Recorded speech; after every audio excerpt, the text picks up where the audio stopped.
Hello friends, welcome back to my YouTube channel Study Point में आपका स्वागत है। आप अच्छे होंगे और अच्छे से अपनी पढ़ाई को कर रहे होंगे और बहुत ही बेहतरीन तरीके से कर रहे होंगे। तो चलिए आज हम लोग एक बहुत ही शानदार टॉपिक देखने वाले हैं, कंकाल। जिसे कंकाल कंकाल का हम लोग अध्ययन करेंगे।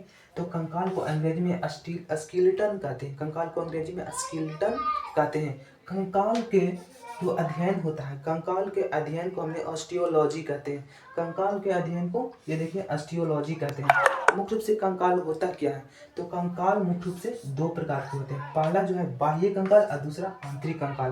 कंकाल दो प्रकार के होते हैं, पहला बाह्य कंकाल और दूसरा आंतरिक कंकाल। तो बाह्य कंकाल क्या होता है, आंतरिक कंकाल क्या होता है, ये जानते हैं। बाह्य कंकाल और आंतरिक कंकाल, तो इसमें हम आंतरिक कंकाल देखते हैं। इस वीडियो में आंतरिक कंकाल देखते हैं कि आंतरिक कंकाल क्या होता है। आंतरिक कंकाल मुख्य रूप से दो प्रकार के होते हैं। आंतरिक कंकाल जो होते हैं मुख्य रूप से दो प्रकार के होते हैं, एपेंडिकुलर और एक्सियल। क्या होता है एपेंडिकुलर? एपेंडिकुलर पहला, दूसरा एक्सियल। एपेंडिकुलर में कितनी हड्डियां होती है और एक्सियल में कितनी होती है हड्डियां होती है, जानते हैं। तो एपेंडिकुलर को अंग्रेजी में उपांगी कहा जाता है, उपांगी उपांगी, ठीक है। और एक्सियल को हम लोग अक्षीय कहते हैं, अक्षीय कंकाल और उपांगी कंकाल।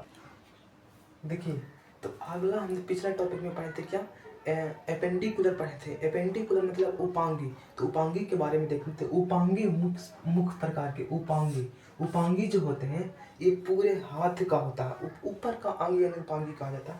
तो देखिए, उपांगी में पहले पढ़ेंगे, उपांगी में कितने हड्डी बताए थे। उपांगी हड्डी तो 126 हड्डी। 126 हड्डी में हम देखेंगे कि कहाँ कहाँ कितना हड्डी होती है। तो हमारे ये जो हाथ होती है ना, हाथ में टोटल 30 हड्डियाँ होती है। तो 30 हड्डियाँ कैसे होती है हमारे, प्रूफ करेंगे। देखो, तो 30 हड्डियाँ कहाँ पे होती है। ये जो ऊपर वाले अंग होता है उसे हमने ह्यूमरस के नाम से जानते हैं। ह्यूमरस ह्यूमरस ऊपर वाले अंग में एक हड्डी होती है जिसे ह्यूमरस कहते हैं, ठीक ना। ऊपर वाले अंग में एक हड्डी ह्यूमरस, और यहाँ से ह्यूमरस से नीचे जहाँ पे बढ़ गई ये यहाँ पे दो हड्डी होती है। तो ह्यूमरस, इधर देखिए तो रेडियस, ये अंगूठा तरफ जो आया है, इधर से लेके अंगूठा तरफ ये रेडियस, इधर से लेकर अंगूठा तरफ रेडियस, और इधर वाला जो चल गया चारों अंगुलियां में, ये चारों अंगुलियां में रेडियस को चढ़ाकर ये चारों अंगुलियों में वो अल्ना हो गया, ULNA अल्ना, ठीक। तो ह्यूमरस, ये वाला ह्यूमरस, ये अंगूठा तरफ आ गया, ये अंगूठा तरफ रेडियस, और इधर आ गया तो अल्ना। तो देखिए यहाँ पे आगे देखेंगे रेडियस और अल्ना, रेडियस और ये अल्ना मिलाकर के दोनों दो हड्डियां होती है। यहाँ पे इधर तरफ रेडियस, इधर तरफ अल्ना, दोनों मिलाकर के दो हड्डियां होती है। अब यह तो हमने तीनों को हड्डियां पढ़ा है। इतना लंबा हाथ है, इतना लंबा हाथ है, यहाँ से लेकर के यहाँ तक तो तीनों हड्डियां। ऊपर में ह्यूमरस, नीचे में रेडियस, हाथ अंगूठा की तरफ रेडियस, इधर चल गया चार अंगुलियां अल्ना।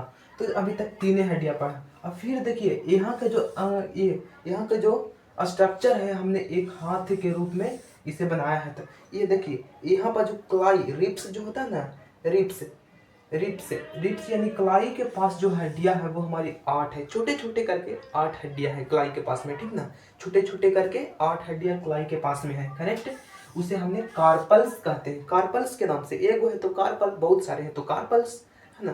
तो बहुत सारे यहाँ पे हड्डियां, 8 वो हड्डी है यहाँ पे, 8 हड्डी, इसलिए इसको कार्पल्स। क्लाई के पास 8 हड्डी, ये कार्पल्स हो जाएगी। अब क्लाई से नीचे बढ़े जैसे मेटाकार्पल्स, क्लाई के पास, क्लाई से थोड़ा सा नीचे बढ़े, ये नीचे ये वाला स्ट्रक्चर देखें तो ये मेटाकार्पल्स हो गया। मेटाकार्पल्स के पास 5 गो हड्डी होती है।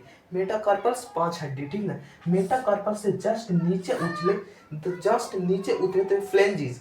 मेटाकार्पल से जस्ट नीचे उतरे तो नीचे का जो हड्डियां है वो फ्लेंजिज है। फ्लेंजिज में हमारा टोटल 14 हड्डियां होती है, ठीक ना। तो इस प्रकार हमने हड्डियों देख लिया। तो एक हाथ में 30 हड्डी, तो कहाँ कहाँ हम लोग देख लेते हैं फिर से एक बार। ये ह्यूमरस में एक हड्डी, ह्यूमरस, रेडियस अंगूठा की तरफ एक हड्डी, अल्ना दो हड्डी इसमें, एक हाथ में कितनी हड्डी, 30 हड्डी टोटल मिला के। ह्यूमरस, रेडियस, अल्ना है, ये एक हड्डी, ये 2 हड्डी, तो 1 और 2 मिलाकर के 3 हड्डी, ठीक है। अब 3 और ये रिप्स के पास, क्लाई के पास आ जाएंगे तो क्लाई के पास 8 हड्डियां, तो 3 और 8 हो गया 11, ठीक। 3 8 11, 5 हड्डी यहाँ पे हो गया।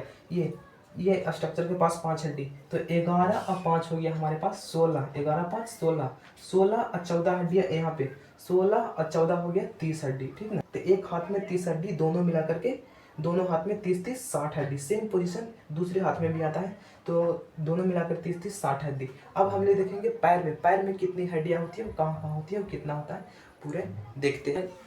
हाथ में हमने 30 हड्डी एक हाथ में, 30 हड्डी दूसरे हाथ में देख लिए थे। पैर में भी सेम पोजीशन, पैर में 30 हड्डी एक पैर में, दूसरे पैर में भी 30 हड्डी। तो देखेंगे पैर में कहाँ कहाँ पे हड्डियाँ होती है और कौन कौन हड्डी होती है और कितने हड्डी होती है, सब देख लेंगे। तो पैर में सबसे बड़ी हड्डी पहले जो है जांघ की हड्डी, तो जांघ की हड्डी मोटी थोड़ा होती है, इसलिए पैर में सबसे बड़ी हड्डी होती है जो जांघ की होती है। ऐसे भी कहा जाता है कि मानव शरीर की सबसे बड़ी हड्डी कौन सी है, तो जांघ की हड्डी। कॉम्पिटेटिव एग्जाम में भी पूछ दिया जाता है कि मानव शरीर की सबसे बड़ी हड्डी, तो जांघ की हड्डी हो जाएगी। जांघ की हड्डी होती है, इसे सबसे मतलब स्ट्रॉन्ग और बिग कहा जाता है, बहुत मजबूत है और बहुत बड़ा हड्डी होती है, जिसे फीमर के नाम से जाना जाता है। फीमर के नाम से, फीमर का जो दूसरा नाम है इसका उरू, यानी फीमर का भी दूसरा नाम है उरू। तो जांघ की हड्डी कहा देगा, कहेगा कि मानव शरीर की सबसे बड़ी हड्डी कौन सी है, तो फीमर। फीमर अगर ना रहे तो फिर उरू हो जाएगी, उरू। उरू इसका दूसरा नाम है, ठीक है।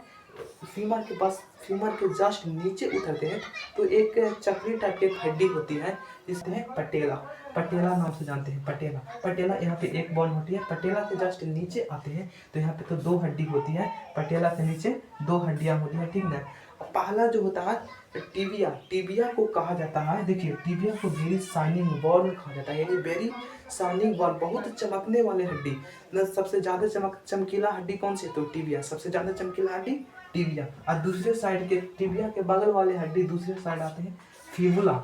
टिबिया के बगल वाले हड्डी दूसरे साइड फिबुला, ठीक ना। फिबुला के नीचे उतरते हैं तो ये हमारा हो जाएगा। हाथ में हमने पढ़े थे रिब्स के पास 8 हड्डी, यहाँ पे 7 ही होता है, लेकिन ऐसा क्यों होता है वो भी बताएंगे। बट ये पहले देखिए कि हाथ में हमने पढ़े थे यहाँ पे कार्पल, लेकिन यहाँ पे टार्सल पढ़ा जा रहा था। हाथ में पढ़े हैं कार्पल, लेकिन यहाँ पे टार्सल पढ़ा जा रहा है। तो टार्सल में 7 हड्डी है, ऐसा क्यों, जो देखिए यहाँ पे हाथ में हमने पढ़े थे 8 हड्डी, लेकिन पैर में 7 ही पढ़ा जा रहा है, क्योंकि एक हड्डी यहाँ पे जुड़ जाता है। एक हड्डी जो है पटेला के पास चल जाता है, और हाथ में ऐसा कुछ नहीं था कि एक चक्री सामान के हाथ में होता है, हाथ में ऐसा कुछ नहीं होता, ठीक है। अब नीचे आते हैं तो मेटाटार्सल, नीचे आते हैं मेटाटार्सल, सेम पोजीशन, हाथ में भी था 5 गो और पैर में भी मेटाटार्सल 5 गो। मेटाकार्पल था हाथ में, लेकिन पैर में मेटाटार्सल 5 गो, ठीक। और नीचे आते हैं तो फ्लेंजिज, फ्लेंजिज में 14 हड्डी था और पैर में भी सेम पोजीशन है फ्लेंजिज, और हाथ में भी सेम पोजीशन है फ्लेंजिज का 14 हड्डी, ठीक है। और कुछ आगे हड्डियां हैं जो हमने बताएंगे, सभी मिलाकर के 126 हड्डियां हो गई, 60। देखिए अभी फिर से हम एक बार जोड़ लेते हैं कितनी हड्डियां, एक हड्डी इसमें, एक बॉल इसमें और एक बॉल टिबिया, तो 2 एक 2 हड्डी, और 2 हड्डी इसमें, तो 2 2 4 हड्डी, और इसके पास 7 हड्डी, तो 4 और 7 हो गया 11 हड्डी, 11 फ्लेंजी मेटाटार्सल के बाद कितनी हड्डी है, मेटाटार्सल के बाद आपको 5 हड्डी है, मेटाटार्सल के पास 5 हड्डी है। तो 2 गो इसमें हो गया, 2 इसमें, 4 गो, 4 5 हो गया 11, 11 और 7 हो गया 18, 18 और 14 हो गया 30, यानी फ्लेंजिस के पास 14 हड्डी है, तो 18 14 मिला करके टोटल 30 हड्डियाँ हो गई। तो एक पैर 30 हड्डी में, दूसरे पैर में भी सेम पोजीशन 30 हड्डी लेकर के आती, करेक्ट। अब आगे देखेंगे और कुछ हड्डियां हैं जो पीछे की हड्डी, जैसे में कॉलर के पास की हड्डी, सब मिलाकर के